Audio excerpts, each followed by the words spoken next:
I'm often asked, do I work from photos? Do I work from life? How do I do this? And it's something it's a way of working that I've developed over many years, actually.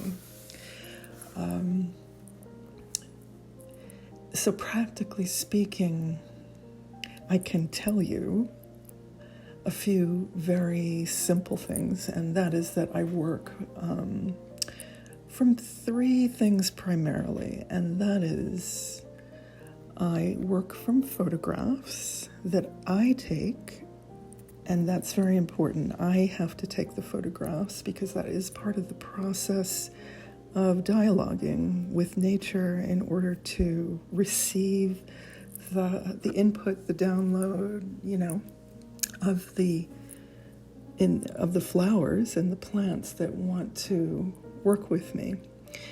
So it's photographs of these subjects, if you want to call them, these beings is what I really recognize them as.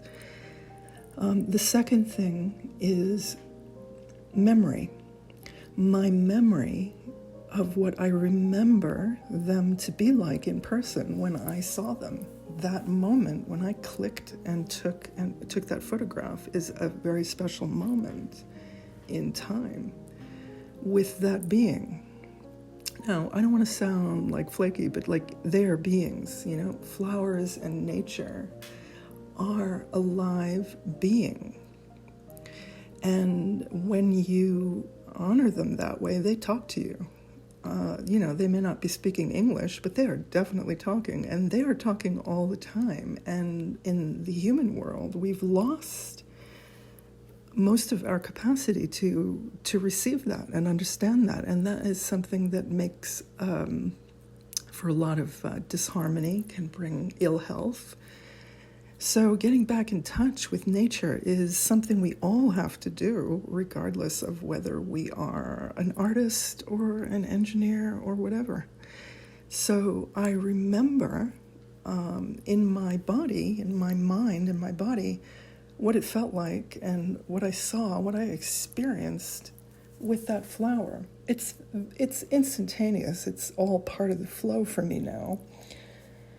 And originally, of course, I worked directly from life, which I think, meaning with that flower, I think everybody who's aspiring to be an artist should have that experience, but that's another subject. So you come back to your memory, using your memory in a certain nonlinear way. You remember the feeling, the awareness of that life form, the surroundings, the environment. And I may not remember this is going to sound a little paradoxical. I may not remember where I was if I go back to a photo that I took a few years ago, but I will remember the feeling, the imprint.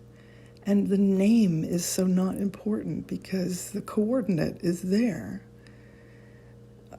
We think of memory very often as something linear, and that isn't the case all the time. In fact, most of our memory is nonlinear.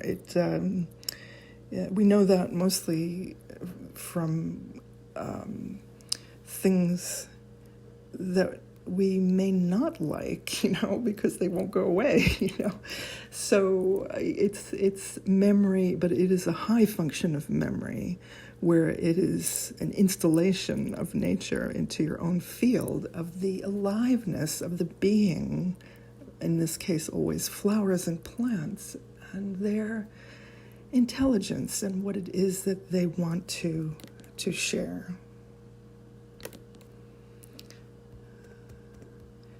The third thing is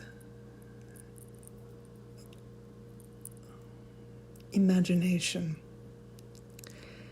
When I'm looking at the photo and I'm remembering in the way that I've just described, imagination is the most important thing there is. Even Einstein said that. So if you respect that well-known genius, you'll know that imagination is really everything.